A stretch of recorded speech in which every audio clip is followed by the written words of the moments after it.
وحده لا شريك له وأشهد أن محمدا عبده ورسوله صلى الله عليه وعلى آله وصحبه وسلم teslimen كثيرا ما بعد.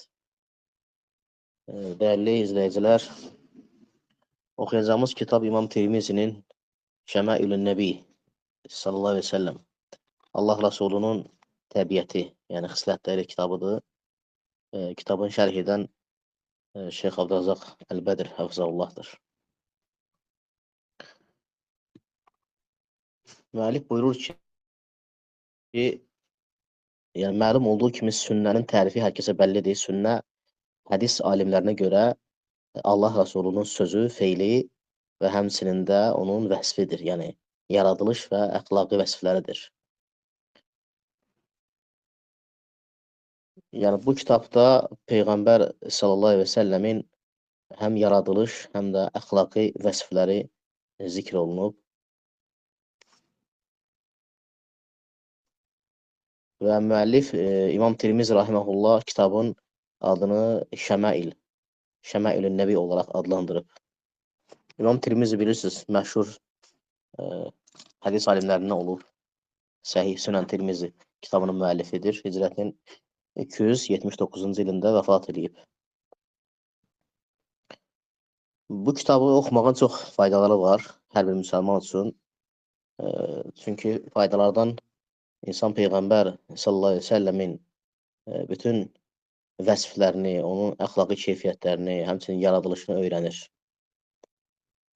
Necə ki, sahabələrdən varid olub ki, Allah Rasulü sallallahu əleyhi və səlləm buyurur ki, şeytan mənim mislimə girə bilməz. Həmçinin bu kitabı oxumaqda olan faydalardan da biri odur ki, insan Allah Rasulunun bütün vəsflərini, yaradılış formasını öyrənir və hətta doğru yuxu ilə yalan yuxunu ayırt edə bilsin. Əgər sən yuxuda kimisə görərsənsə, doğrudan da o Allahın Rasuludur mu, yoxsa yox, onu bilmək üçün mütləq o şəmaili bilməlisən, mütləq. Eləcə də həmçinin Allah Subhanahu wa Taala Peyğəmbər sallallahu əleyhi və səlləmə ən kamil əxlaq sahibi olaraq Quran-ı Kərimdə vəsf etmişdir. Buyurur ki, və innəkə ləalə xuluqin azim. Ona görə də bizim müsəlmanlar olaraq bizim üzərimizə düşən odur ki, Allah Rasulunun əxlaqı ilə əxlaqlanaq və ona ittiba edək. Çünki Allah Rasulu bizim üçün ən gözəl örnəkdir, ən gözəl qudvadır. Allah Subhanahu wa Taala buyurur ki, Quran-ı Kərimdə Əhzab surəsinin 21-ci ayədə لقد كان لكم في رسول الله أسوة حسنة لمن كان يرجو الله واليوم الآخر وذكر الله كثيرا. Allaha və axirət günü ümid bəsləyən, Allahı çox zikr edən insanlar üçün Allahın Rasulunda gözəl örnəkləri vardır. Ona görə Allah Rasulunun bu ümmət üzərində olan haqlarından da biri odur ki, bu ümmətin gərək dili Allah Rasulunu tərif etməklə, həmçinin ona salavat deməklə yaş qalsın, həddi aşmadan, Allahın razı qalmadığı şeylər demədən. Bu ümmətin üzərində haqqıdır Allah Rasulunun. Gərək ümmət Allah Rasuluna daima salavat desin, dilləri Allah Rasuluna salavat deməklə yaş qalsın, həmçinin də onu tərif etsinlər. Həddi aşmadan, qulub etmədən təbii ki. Ona görə də uca Allahdan istəyirəm ki, Allah Subhanahu wa Taala bizim hər birimizi razı qaldığı işlərə müvəffəq etsin və həmçinin də bizi kitab və sünnəni öyrənib, onunla əməl edənlərdən etsin bizi. Necə ki, bu ümmətin sələfləri etdiyi kimi. Öncə müqəddiməni başlayırıq oxumağa. Kitabın müqəddiməsində müəllif buyurur ki, yəni bu kitab həqiqətən də çox böyük bir kitabdır, çox faydalı bir kitabdır və bu kitab elmin ən şərəfli qapısını özündə cəm eləyib. Allah Rasulü sallallahu aleyhi və səlləmin xislətlərini, onun şərəfli sifətlərini, onun uca əxlaqi keyfiyyətlərini, ədəblərini bu kitabda İmam Tirmizi rahimehullah cəm eləyib. Ona görə bu kitab özündə insanların ən əfsəli və Allaha ən sevimlisi olan Peyğəmbər sallallahu aleyhi və səlləmin bütün xislətlərini kitaba yazıb. Həm yaradılış, həm də əxlaqi sifətlərini. Hansı ki, Allah Rasulü Allahın xəlilidir, Allahın sevdiyi quludur və insanların ən kamilidir və həmçinin yaradılış cəhətdən də insanların ən kamilidir. Nəfsi ən pak olan, ən təmiz olan, insanlarla müamilədə ən gözəl olan insandır Allah Resulü sallallahu aleyhi ve sellem. Ona görə yəni bu kitabı oxumağın böyük faydaları var. İnsan həmçinin də Allaha olan qulluğu bu kitabı oxumaqla əldə eləyir, öyrənir. Peyğəmbər sallallahu aleyhi ve sellem kim idi? Allah subhanahu wa ta'ala onu qulları ilə öz arasında səfir olaraq göndərmişdi. Bəndələri ilə öz arasında səfir olaraq, rasul olaraq göndərmişdi, vasitəsi olaraq. Onları xeyrə yönəltsin, onları hidayətə dəvət etsin və həmçinin onları şirkdən təmizləsin, çıxarsın. Və Peyğəmbər sallallahu aleyhi ve sellem bəşər evladının ən xeyirlisidir, Allaha ən sevimli olanıdır. Ona görə də Allah subhanahu wa ta'ala bizə əmr etmişdi ki, Quran-ı Kərimdə ki, onu özümüzə örnək götürək. Necə bayaq oxuduğum ayədə də Uca Allah nə dedi? Həqiqətən də Allaha və axirət gününə ümid bəsləyən və Allaha çox zikr edən insanlar üçün Allahın Rasulunda gözəl örnəklər vardır. Yəni bu ayənin təfsirində İmam Həfz ibn Kəthir rahimehullah buyurur ki, bu ayə Allah Rasuluna sözündə, feillərində, halında tabe olmağı vacib edən ən əsl, ən böyük əsaslardan biridir bu ayə. Yəni bu ayə bizə vacib edir ki, Allah Rasuluna tabe olaq. Həm sözünə, həm feilinə, həm də halına. Bütün hallarına, bütün hallarda. Mənhəcinə, əxlaqına, ədəbinə, hər şeyinə. Ona görə də Allah Rasuluna tabe olmaq, ona iqtida etmək Allah Rasulunun şəmailini öyrənməyin bir hissəsidir. Yəni sən Allah Rasulunun şəmailini öyrəndikcə, onu tanıdıqca ona iqtida edirsən, onu sevirsən. Ona görə də Allah Rasulunun şəmailini öyrənməyin əzəmətli faydaları var. Müəllif o faydalardan ən birincisini gətirir ki, ən birincisi iman əhlinin üzərində ən vacib olan əməllərdən biri də odur ki, Allah Rasulunu tanısın. Və sən onu tanıdıqca sənin imanın artacaq və ona olan ittiba, tabiçiliyin artacaq və həmçinin də ən gözəl, uca əxlaqi keyfiyyətlərdə ona tabi olacaqsan. Və həmçinin faydalardan ikincisi Allah subhanahu wa ta'ala onu sevməyi insanlara fərz eləyib və əksinə onun sevgisini bütün sevgilərdən önə qoymağı bizə vacib eləyib. Hətta insan evladından da, atasından da, anasından da, hətta öz nəfsindən belə çox sevməlidir Allah Rasulunu. Və insan bunu etməsə, yəni Allah Rasuluna olan sevgisini bütün sevgilərdən önə qoymasa, heç vaxt onun imanı tam olmaz, imanı kamilləşməz. Ona görə də bu şəmaili öyrənmək səbəb olacaq sənin qəlbində Allah Rasuluna olan sevginin artmasına, böyüməsinə, ona iqtida eləməyə səbəb olacaq. Həmçinin faydalardan üçüncüsü, Allah subhanahu wa ta'ala Allah Rasulunu bizim üçün, insanlar üçün qudva, yəni örnək etdi. Və əmr etdi onun yoluna, onun mənhəcinə ittiba eləməyi. Və o ən böyük imamdır.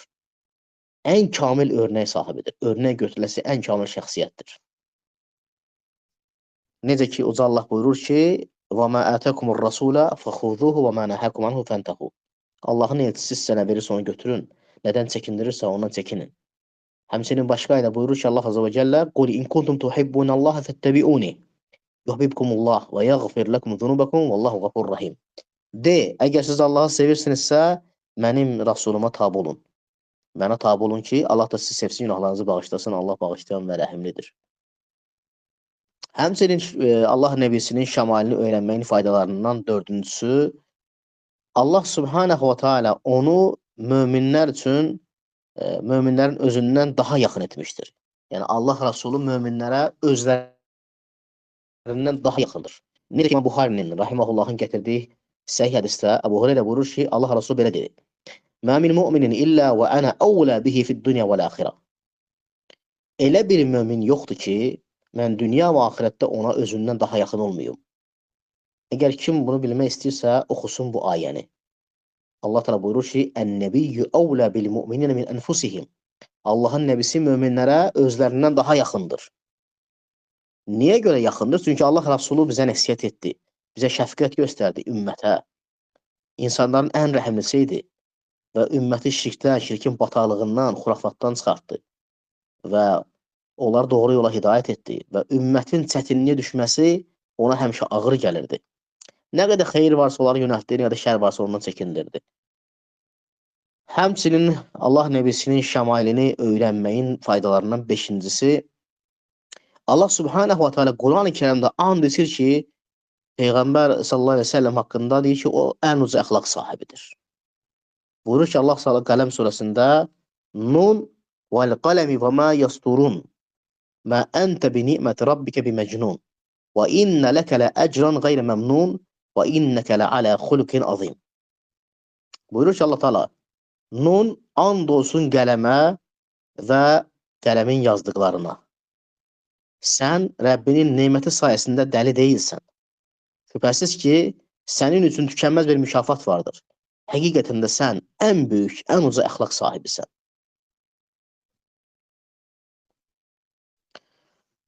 Ona görə də Ayşə radiyallahu anhadan soruşanda Allah nəbisinin əxlaqı haqqında deyərdi ki, kənə xulquhul Qur'an. Onun əxlaqı Quran idi.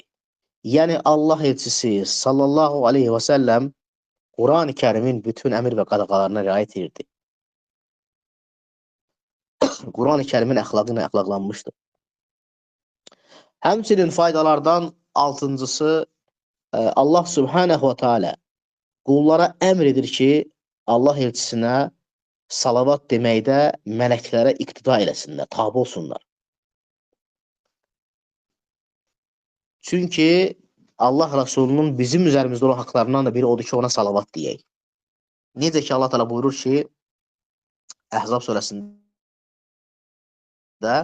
İnnəllah təala yusallu alə nəbi. Ya eyyuhəllezina amanu sallu aleyhi və sallimu təslimə. Həqiqətən də Allah və mələkləri Peyğəmbərə salavat gətirirlər. Ey iman gətirənlər, siz də ona salavat gətirib, onu layiqincə salamlayın. Ona görə insan hər dəfə Allah Rasulunun şəmailini öyrəndikcə onu tanıyacaq, onu sevəcək, onu sevdikcə ona olan salavatı artıracaq. Ona görə də alimlər deyir ki, Allah Rasulunun sünnəsini bilən, ona tabi olan elm əhlinin etdiyi salavatla ümumi cəmaatın etdiyi salavat eyni deyil, bərabər deyil. Çünki onların o salavatdan payı daha çoxdur. Yəni Allah Rasulunun yoluna ittiba edənin etdiyi salavatla Allah Rasulunun salavat deyib gedib bidətlərə tabi olanın salavatı eyni deyil. Həmçinin faydalardan yettincisi, Allah Rasulunun şəmailini öyrənmək müsəlmanın həyatını dəyişdirir. Yəni xeyir tərəfə dəyişdirir. Dünya və axirətdə. İnsan onun şəmailini öyrənməklə, onun ədəbi ilə ədəblənməklə, onun əxlaqını əxlaqlanmaqla həm özünü, həm evladlarını onunla tərbiyələndirir. Allah Rasuluna iqtida eləməklə, onun yoluna tabi olmaqla. Ona görə də şəmaili öyrənmək çox əhəmiyyətlidir, çox faydalıdır. Həmçinin 8-ci faydalardan Allah Rasulunun şəmailini öyrənmək səbəb olur insan imanının artmasına. Çünki imanı vacib edən məsələlərdən biridir bu. İman artdıqca və onu tanıdıqca sevirsən və sevdikcə də ona olan salavatı artırırsan, ona oxşamağa çalışırsan bütün əməllərdə. Ona görə Allah təala buyurur ki, "Əm ləm ya'rifu rasulahum fahum lehu munkirun." Yoxsa onlar özlərinə göndərilmiş elçisini tanımayıb, buna görə də onu inkar mı edirlər?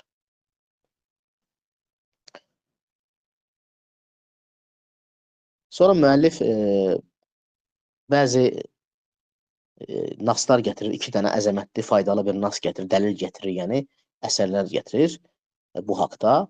Onlardan birincisi Sufyan ibn Uyeynə rahimehullah, bu Sufyan ibn Uyeynədən Xatib Bağdadi Cəmiül Əxlaq Ravi və Ədəbus Səmi kitabının müqəddiməsində gətirir bunu, səhih isnadla. Deyir ki, Sufyan ibn Uyeynə deyərdi ki, İnna Rasulullah sallallahu əleyhi və səlləm huvel mizanul akbar. Fəaleyhi tu'radul əşya alə xulqihi və siratihi və hedihi. Allah Rasulu ən böyük tərəzidir. Ən böyük tərəzidir Allah Rasulu. Bütün şeylər ona ərz olunur. Onun əxlaqına, onun həyat yoluna, onun hidayətinə. Kimin həyat yolu, əxlaqı, hidayəti, əməlləri ona müvafiqdirsə, o haqdır. Kiminki müxalifdirsə, batildir. Ona görə Allah Rasulü ən böyük tərəzidir. Haqla batili ayırt etmək üçün. Eləcə də ikinci əsəri gətirir müəllif İbn Qayyim rahmehullah Zədül Ma'ad kitabında gətirir. Allah Rasulunun məkanını bəyan eləmək üçün. Buyurur ki, فهم الميزان الراجح الذي على أقوالهم وأعمالهم وأخلاقهم توزن الأقوال والأخلاق والأعمال.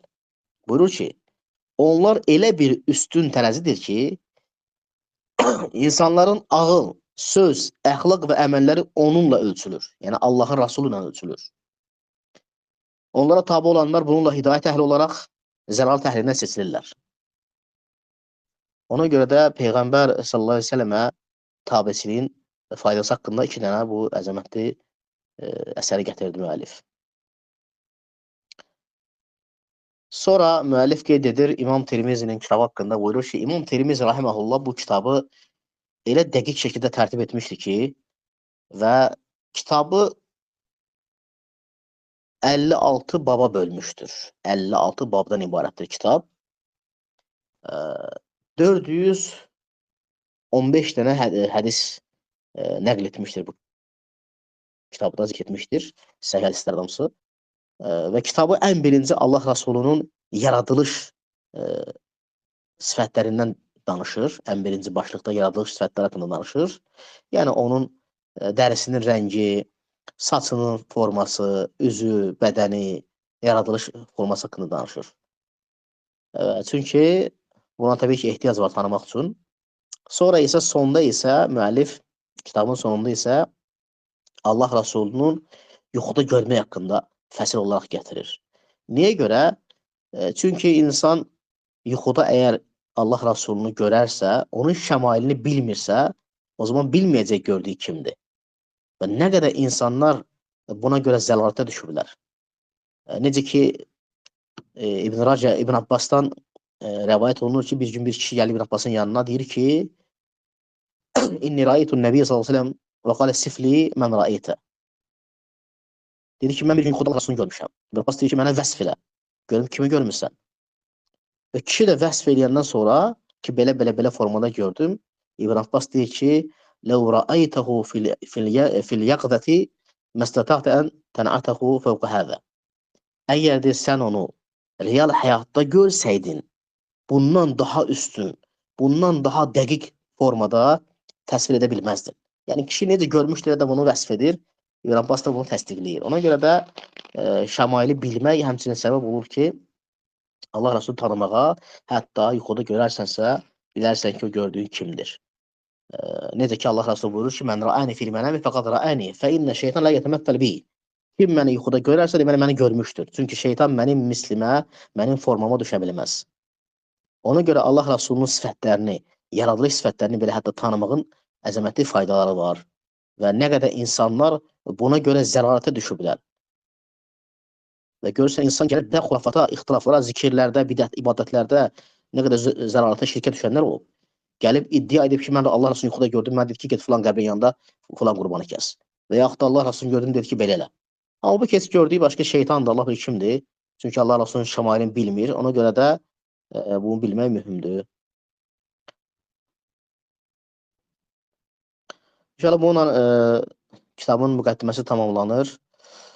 Allahın izni ilə növbəti dərsimizə kitabın ilk fəslini başlayacaq. Ən birinci fəsli də Allah Rasulunun yaradılış forması haqqında olacaq. Subhanakallahumma və bihamdik, əşhədu an la ilahe illə ənt, əstəğfiruka və ətubu ileyk.